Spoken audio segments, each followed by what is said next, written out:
How are you doing, champions? My name is Hardik and I am your own management consultant helping you grow your business. Well, guys, I have been on both sides of the interview table.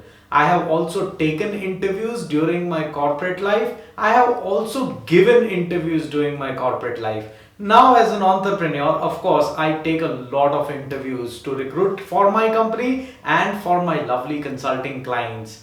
There is one question that is unforgettably asked in every single interview is why are you leaving your current job? And there is a very standard answer that we hear all of them give, and the answer is better prospects. Now, is this answer right from the interviewee point of view? Should you, as an interviewer, be happy with this answer or should you probe a little more? I am going to answer all of these questions in this video. Keep watching.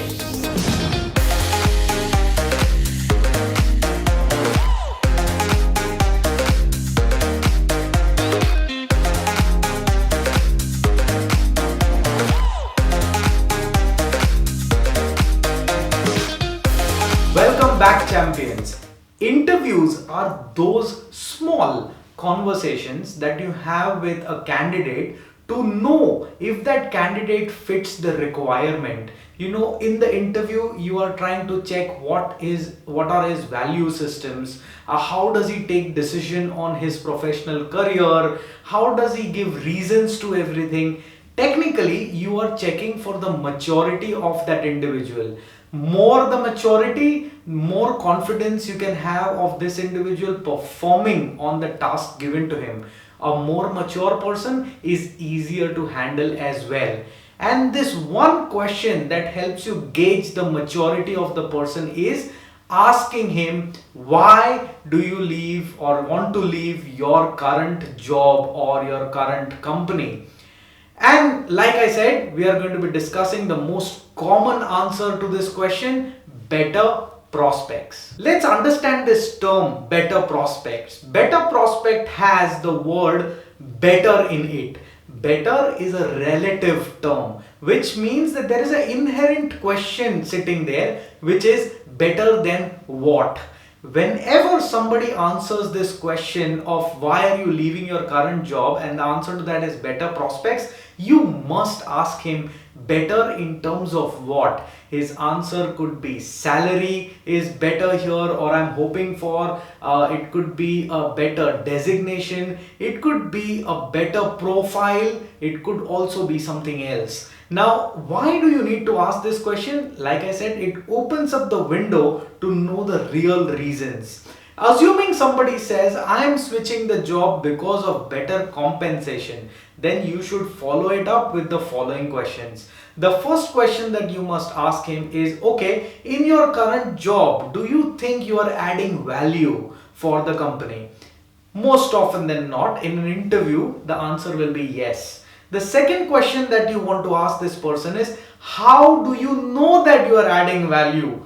And this is a tricky answer, because if the person is not aware of what performance matrix or how really he is adding value to the business, he will not be able to justify it. You should ask this question, and once if he is able to justify it, then the follow-up question is, if you are adding value, then why would your current organization not give you the kind of money you are expecting in exchange of retaining that value that you are providing? When you ask these questions, if a person falters, you would know that the real reason is not better prospects. It is probably something else. Now, it could be variety of things. It could either be that this person does not have the maturity to understand how he is adding value or whether he is even adding value. Now, if you take a person of that kind who doesn't understand the relation between his compensation and the value he's adding, you will have problems negotiating the salary with him. Assuming you even go through this time, in the appraisal cycle, which is 1 year later or so, you will have that problem, because this person is not able to relate between his compensation and what he brings to the table. It could also be that he is extremely shy in letting his supervisors know how he is performing. And if that's the case, we are talking about poor interpersonal skills. And that is also very, very important when you hire a person. Now, the third thing that could possibly be is he's actually not performing. He's simply wanting to run away from the bad performance scenario that he's in, which is being noticed. If he says growth to another designation, again, you can ask that person, why can't you grow in your current organization? And asking this question could probably unveil possibilities of jealousy. A lot of time I see candidates coming and interviewing themselves because they didn't get promoted, somebody else did, and they are simply dissatisfied with that. Now, if you find people giving reasons like this and are not able to justify, you know that the person is going to struggle in your organization as well when it comes to growth. The moment he sees somebody else growing, the jealousy is going to creep up, and that is going to be a problem that you will have to handle. If he says change of profile, you can ask him, why not the current profile and grow? There are individual contributors and then there are team contributors. So assuming I'm a sales guy, I can contribute individually, and if I think I'm doing very, very good, instead of asking for a change of profile from sales to administration or purchase for that matter, you can always grow from an individual contributor to a manager where you are actually making other people contribute what you were doing until yesterday.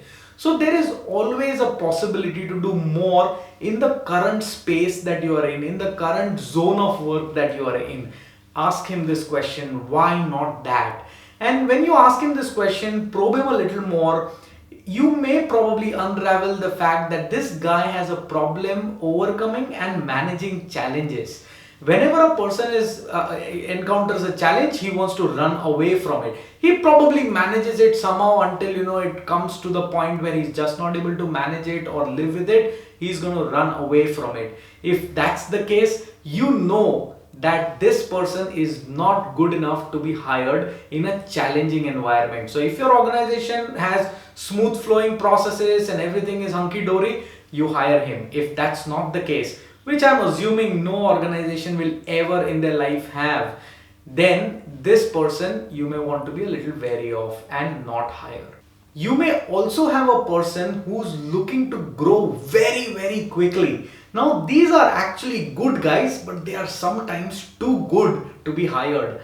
These people learn very quickly, implement things flawlessly, and then demand for growth. Now, when you encounter such a person, this person is going to be extremely energetic, full on, full power. You may get tempted to recruit him, but remember something, this full power person may perform brilliantly in your organization. Your organization can get dependent on him, and if your organization is not able to provide him the next level opportunity as quickly as he would like, you have a problem, friend. You would now have a dependent organization on an employee who's looking out somewhere to get another change in his life. So keep these factors in mind before you hire somebody who's extremely, extremely quick. Now, as a person who's getting interviewed, all that I said in the first half of the video, you must think through it. You know why? Because when you think through it and try and construct your answers which are right, you are going to use your logic and rationalize why in the first place do you want to leave your current job. Mind you, friends, you may give better prospects as an answer and still crack that job. But if your reasons are incorrect, or if you've not rationalized enough why you want to go into that job, you will have a problem, and it's not going to take a long time. You're going to have a problem real soon. And when that problem happens, you will realize that, oh, you know what?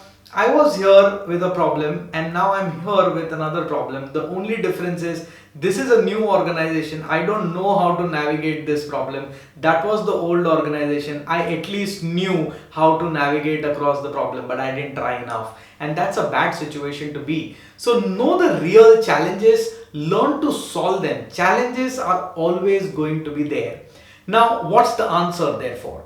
You need to construct a detailed answer to why you want to leave your current job. So let's say if it's a designation that you're looking at, then the reason should be something like this. that, hey, you know what, I want to get to another designation, but fortunately my organization, and mind my words, I'm saying fortunately my organization have three other people who are far more senior than me, far more capable than me, so they are going to get promoted far quicker in spite of me having the skills to take that designation on. My company doesn't have the requirement to allow me a promotion, and therefore I want to switch and see if there are better opportunities.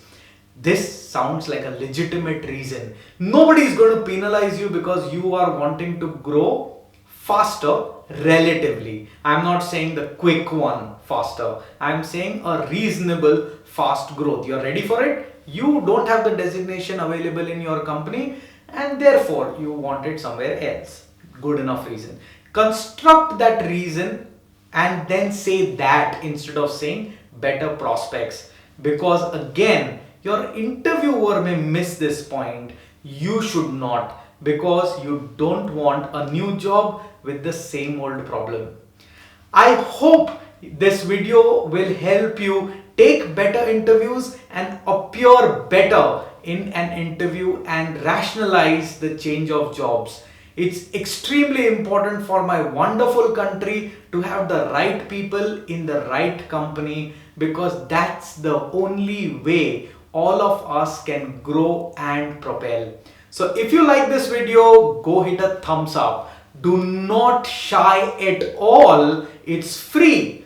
Go hit the subscribe button and get to know these new learnings at ease and free of cost. There's no good thing in the world that's free, but this is. So hit the subscribe button, hit the bell icon. Until we meet next time, keep learning, keep implementing, and keep propelling.